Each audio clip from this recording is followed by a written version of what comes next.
Well, it's noon, so we're going to get started here slowly. I'm Nick Burgess, the Communications Director for the City of North Liberty. Every year, we host a project open house to talk about major infrastructure and key improvements. This year, we're doing it again virtually. Today is the third in a series of four. The first two, we previously talked about parks, both plans and improvements that are coming there, as well as the major work plan this year for Ranch Hall Way from Zeller to Hawkeye Drive. Those presentations are online and available to watch now if you'd like. Today we're talking about the Dubuque Street realignment at Front and Cherry. Here's the list of all of them. And next week we'll be talking about City Hall and the future civic campus. So that this project isn't expected to happen this summer. It's planned for 2022, and City Hall will be the year after that. This open house, like all the others, is going to be recorded and will be available afterwards. You can visit northlibertyiowa.org/projects for these videos, as well as to register for the final presentation if you'd like to join us live, as well as to sign up for email updates as these projects go along. So again, today we're talking about, oh, this is the wrong one. We are talking about, hold on, I'm showing the wrong thing on my screen. 1 second.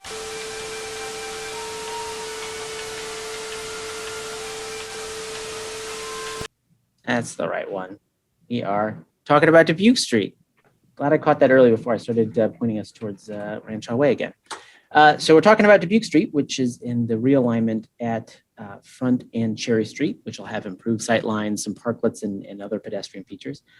As we go through this presentation, please drop your questions in the Q&A box at the bottom of your screen, and we'll get to those at the end as we go.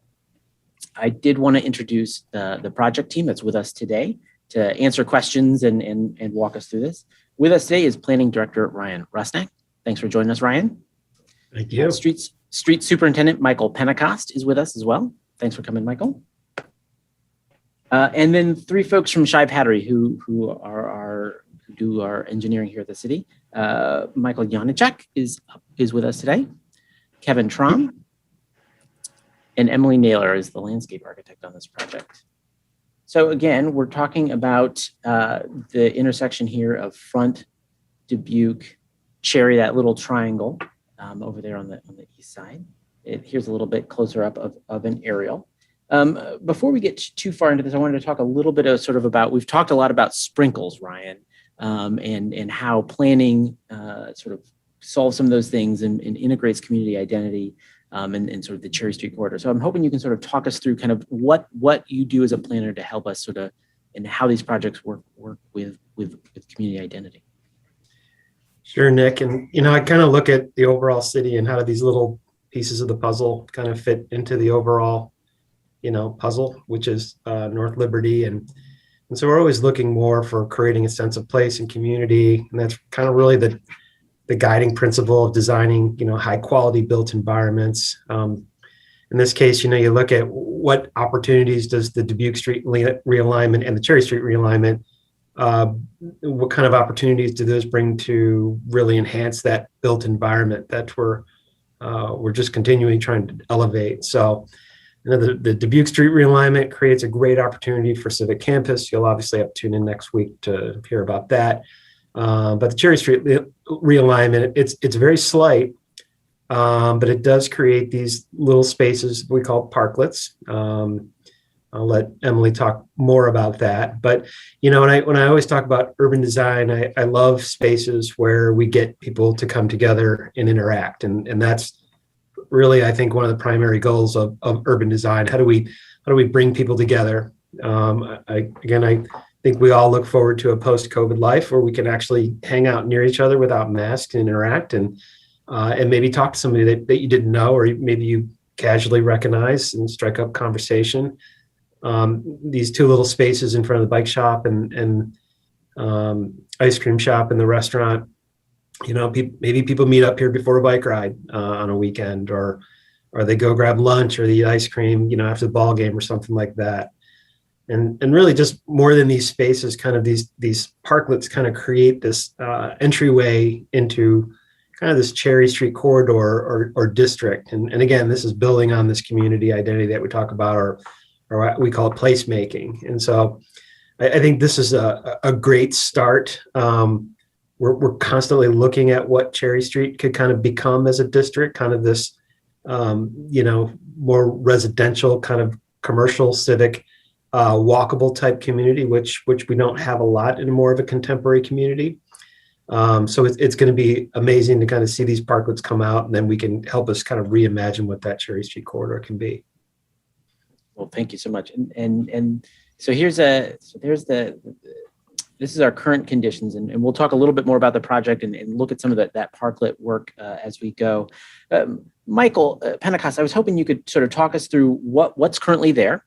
Obviously, I think folks are pretty familiar with it, but what are the conditions on the ground right now that we're going to contend with and try to fix through this project?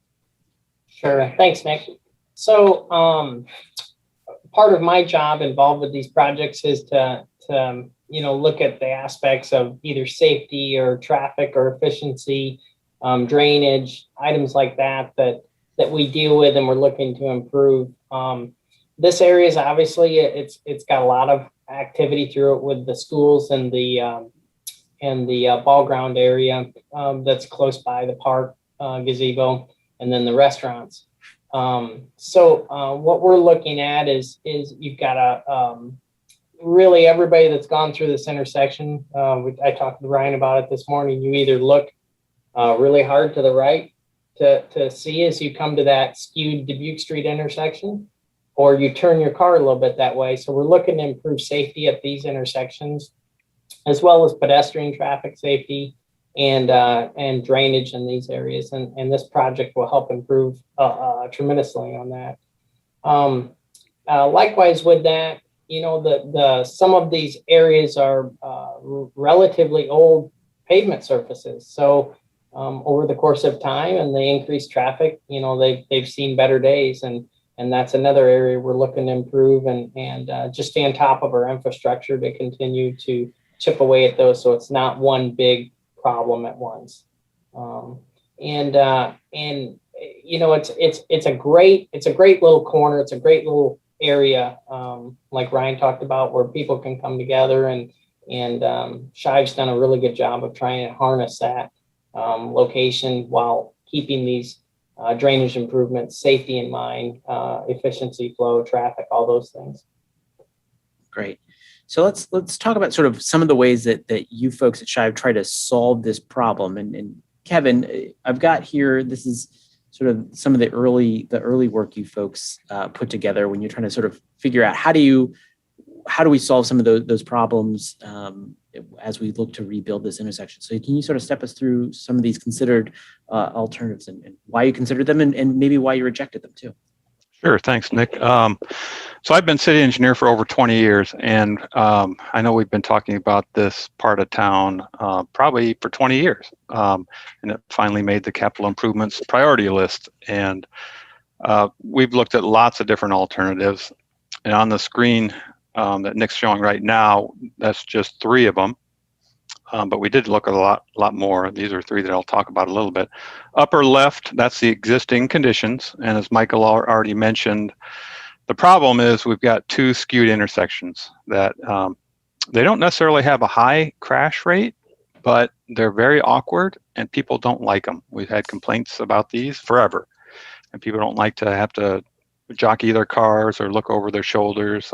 It's just really cumbersome for a lot of people. And also on South Front Street, when you hit Cherry Street, there's very little sight distance to the east.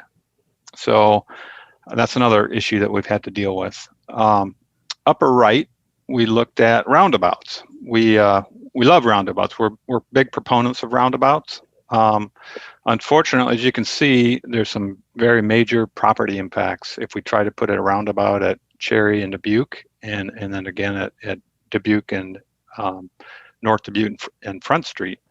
They would impact the ice cream shop. They would impact Frog Hollow pretty severely, and the church, and the property at the corner.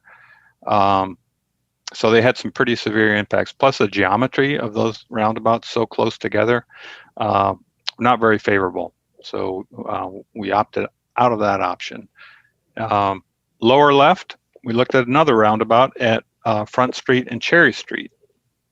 Once again, I think this would have functioned pretty well and solved the intersection skewed problem that we have now, but it would also have severe impacts to not only the fire station, but Naomi's and the bike shop and the other property on the northwest corner, and probably the old police station.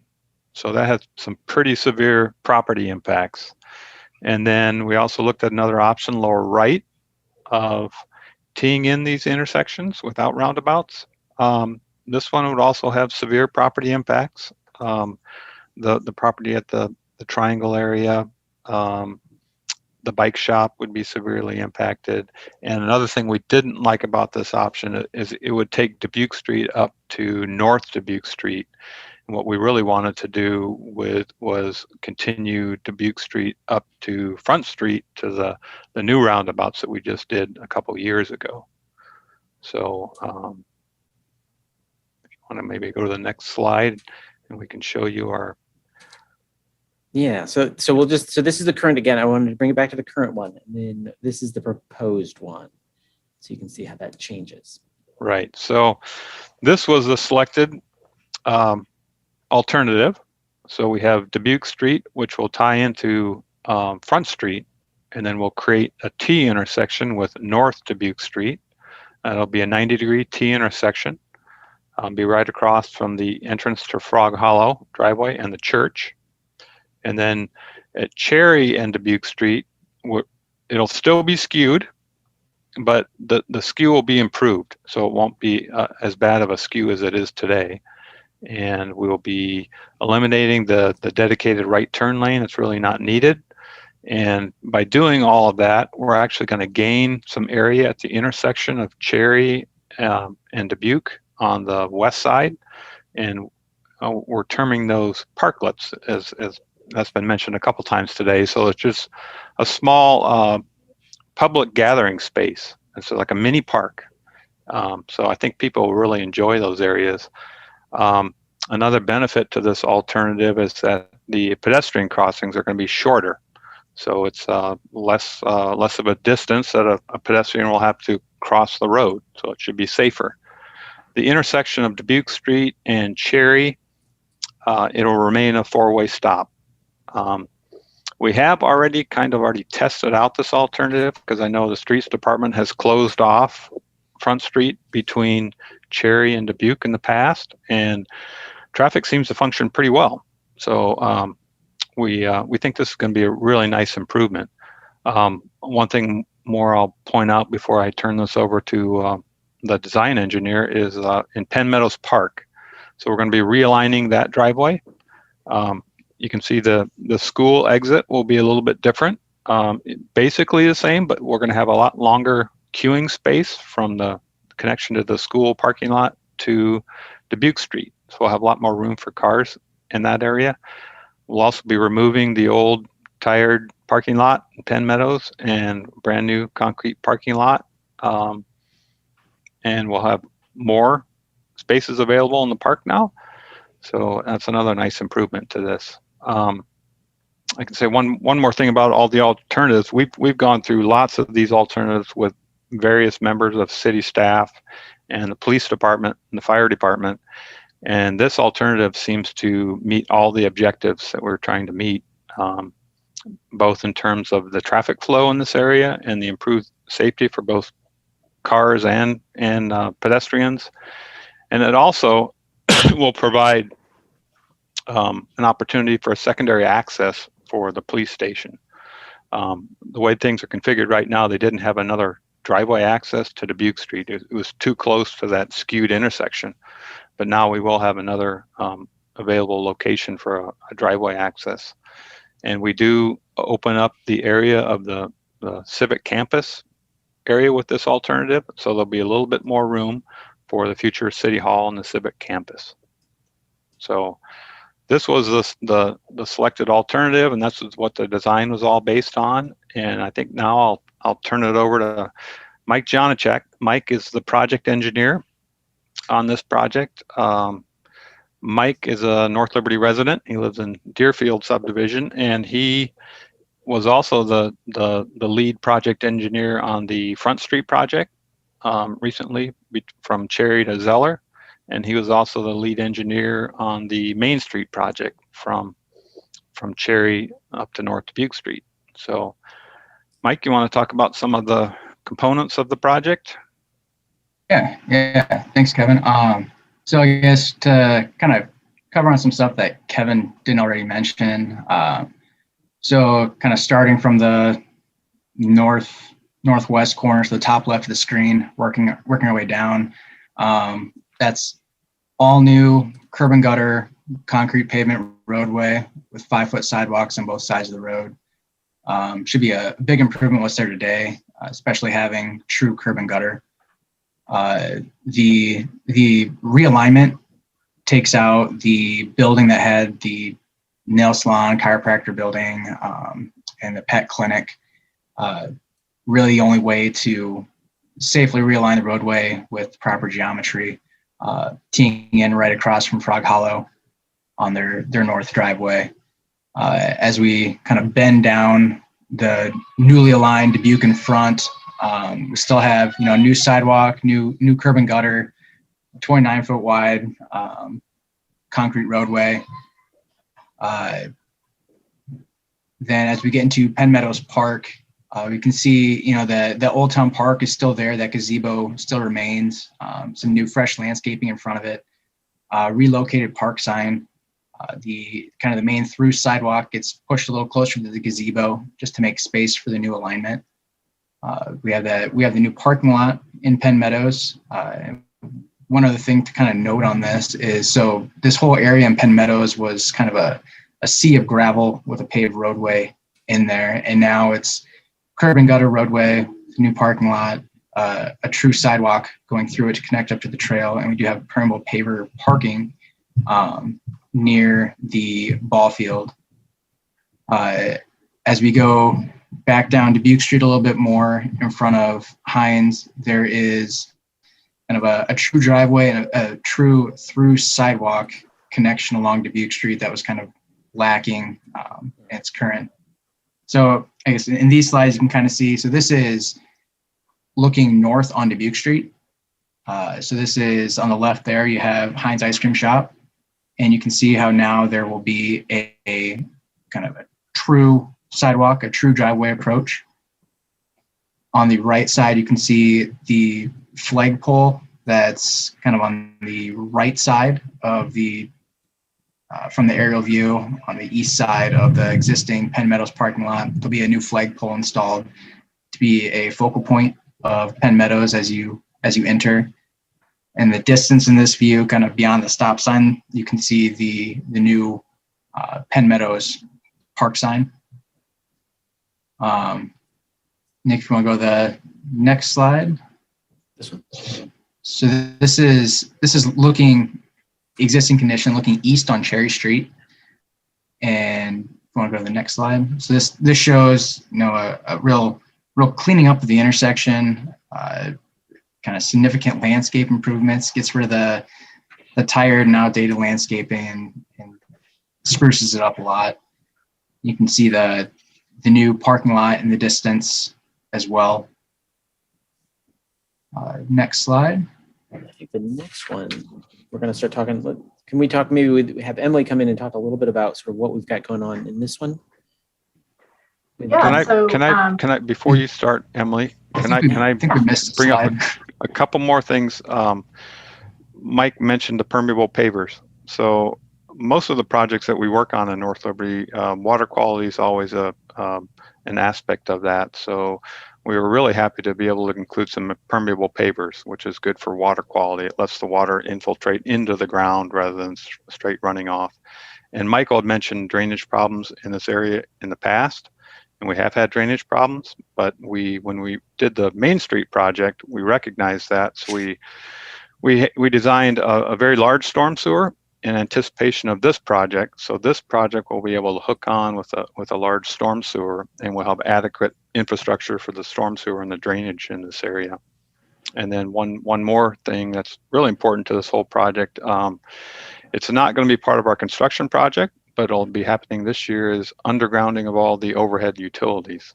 So it's really just kind of an eyesore in this area, and all of that will be underground, so it'll look a lot nicer.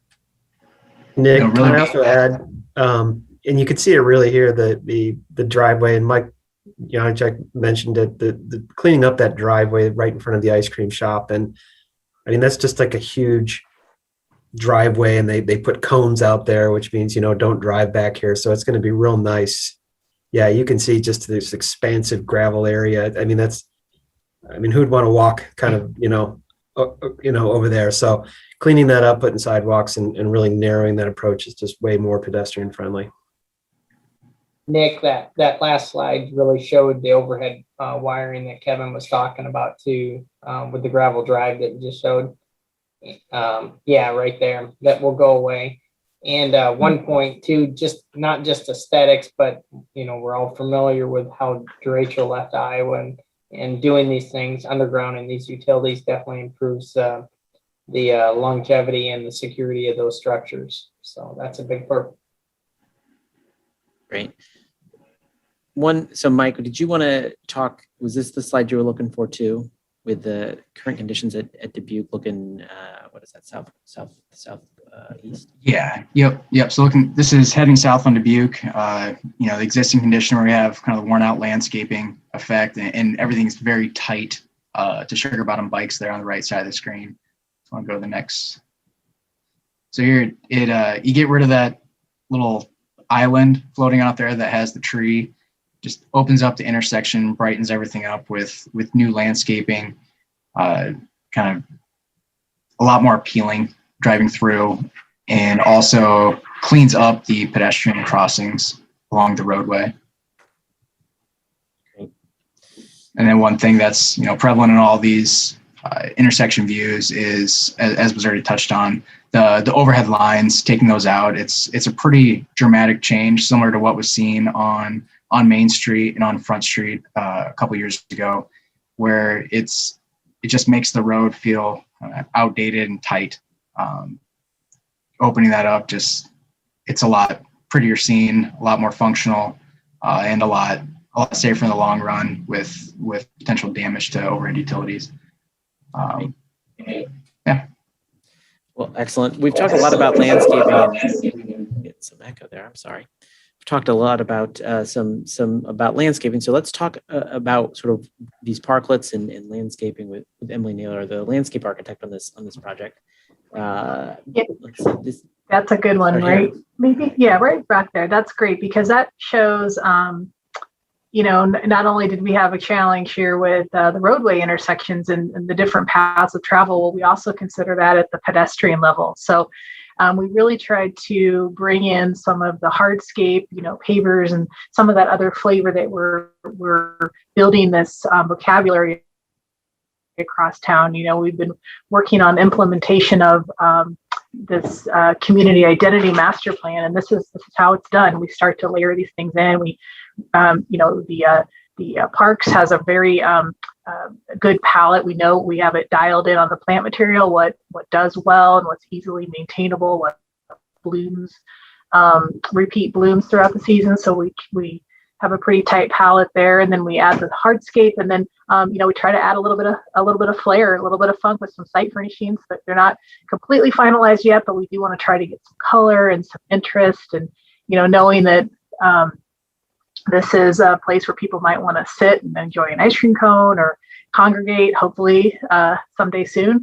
We want to provide some opportunities where people can have some informal seating and gathering, and also still recognize the fact that this is pass through space. So really this is the opportunity where we have to look at all of the public projects and think, okay, what can we do, and where it makes sense, spend those dollars, but we're not trying to overkill the community with pavers and landscaping and site furnishings, just really where it makes sense. And this was a really good solution for doing that placemaking, as Ryan noted. Yeah, and Emily, you mentioned that the site furnishings aren't finalized. There's been a lot of hot debate and discussion about what exactly they should look like. But I did want to pull this up so you can kind of see a couple of the different evolutions. This is an earlier one. You can see originally we were talking really earth tones and boulders and things like that. We're trying to move in a direction that's a little more fun, right? North Liberty is a young, kind of spunky community, and how do we integrate that here? Well, again, not going overboard, but trying to make sure that it's there. We've got a couple more views in here that we wanted to share. I don't know if you have any comments that you wanted to make on this, Emily or Ryan. No, just you're seeing here a key. One thing that you'll see on the Ranshaw project for the first time, and then this is a reconfirmation of that technique, is using some large scale planters where we can put some annuals in and get some really significant pops of color. So you're seeing some planters, actual physical structures within the planting beds there. Yeah, and you can also see on that and those right there, just the pedestrian scale lighting, which is really cool. I mean, you always have your roadway lightings or kind of those Cobra headlights as you see them, but I love how we've done throughout the city these pedestrian lights, and these are simple things that we can do. When we talk about the Cherry Street corridors, maybe we continue that type of lighting down just to bring it some continuity to it. And so you see it along Ranshaw Way with those types of lighting. It makes it one continuous feeling kind of corridor. So let's just come back one before we move on to Q&A. What's the sort of basic timeline that we're looking at here? And Mike, I think you might be the right person to sort of talk us through that a little bit. Yeah. So this year, 2021, we'll be completing property acquisitions and most, if not all, of the utility relocations. There's a substantial amount of gas, fiber, electric, and just other telecom lines that need to be relocated. So that'll take place over the course of the year, and then the actual letting of the project to the contractor will happen towards the tail end of 2021, most likely, with 2022 being the construction season. And this is a project due to the scale, it's going to take pretty much all of 2022 construction season to complete it. And then probably a little bit of minor items trickling into 2023. Yeah. And one of the reasons we've been talking about this for so long, we talked about this project last year. It's not even being constructed until next year, is because we know some of those property impacts are coming. We've done a lot of outreach and connecting with the folks who will be impacted to make sure that they're on board with what this looks like, so we can help them relocate if they need to relocate or sort of answer some of those questions for them too. And just to add on that, Nick, me and Kevin and Michael Janacek have been kind of doing that outreach, and I think we've had all positive responses. I mean, people understand it's a problem here. We kind of talked through the alternative designs, and I think obviously there's one pretty dramatic impact that businesses have to relocate, but I think everybody was pretty much in agreement with how the design laid out. Great. So if you've got a question, go ahead and drop it in the Q&A box. We'll start with this one. Mike asks, is the access to South Front from North Front, so south down Dubuque Street, right west on Cherry, and then left on South Front? I think, let me just sort of try to parse that one real quick, Mike. I think I understand what he means, because this is the route I take all the time. I go down, I go down, down Front Street, and then, go right down through four-way stop, and then continue on my way if I'm going to High V. So yeah, you're gonna take the turn, and then I guess you could take a right there on Cherry if you want. You could probably continue further south and turn on Zeller, but yeah, you'll make your turn if you want to get to Front from Dubuque ultimately. Yeah, and we didn't really touch on this too much. We are closing this section of Front Street.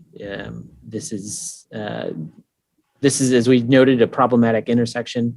This is a problematic intersection.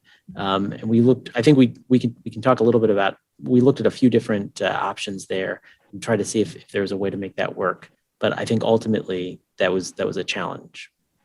Yeah, every way to improve that intersection basically made that particular intersection larger, which impacted one, two, or some of them all of the properties at that actual four-way stop. So really the safest method was converting that to no longer a through road, just making that a shared driveway between the bike shop and then the property on the northwest corner of that intersection. Great. Without any other questions, I'll just follow up with this one. Besides the site furnishings and how bright or not bright everything is, what questions are still up in the air with this project? Really, the design for the project, for the most part, is finalized now. The big items still out there, as you mentioned, the site furnishing related things. The other one is with the new city hall building being adjacent to this project. There's just a little bit of ongoing coordination as design progresses, just to, with driveway approaches and the way some of the sidewalks are designed in that area, just to make sure, brand new things don't have to be torn out a year later for that project. But otherwise, it's pretty minor at this point. Great. I think it's important to note too is, Michael, how long have you been working on this design? It's been well over a year at this point. Just that gets missed. I think, I know I wouldn't think it would take a year, but there's just so much detail that comes in. And, Michael and I were meeting out at Reds with the owner of just talking about these just little nuances of how they affect the design. So there's just a lot of work that goes into, this. And so we appreciate all that work. Well, great. Well, thank you so much for joining me and talking through this project. Of course, if folks have more questions, I'm going to put my thing. So next we're going to talk about that City Hall project that we've referenced a few times. That's really near to this one, and it's still a little bit abstract. We're still working through some really basic stuff, I think, for that. But it'll be exciting to talk about again next week. Here's my contact information. You can, of course, get when the recording of this is available. You can go to northlibertyiowa.org/projects for that, as well as to sign up for project updates being delivered to your email inbox, as well as just to catch up on what projects we're working through this year and into the future. My contact information is there, Nick Burgess. And there's my email address and my office phone number. If you have questions or if a question occurs to you after the fact and you'd like to reach out, please do, and we'll get you the answer.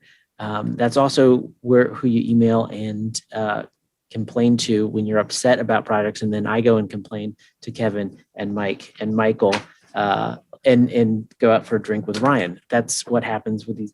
So that's what I'm looking forward to with Rancho Way this year, and that's how you get a hold of me to tell me how we're doing. Thank you so much for coming. Appreciate it a lot. And thanks for joining us, and join us next week and we'll talk about the future of City Hall and our civic campus. Thanks.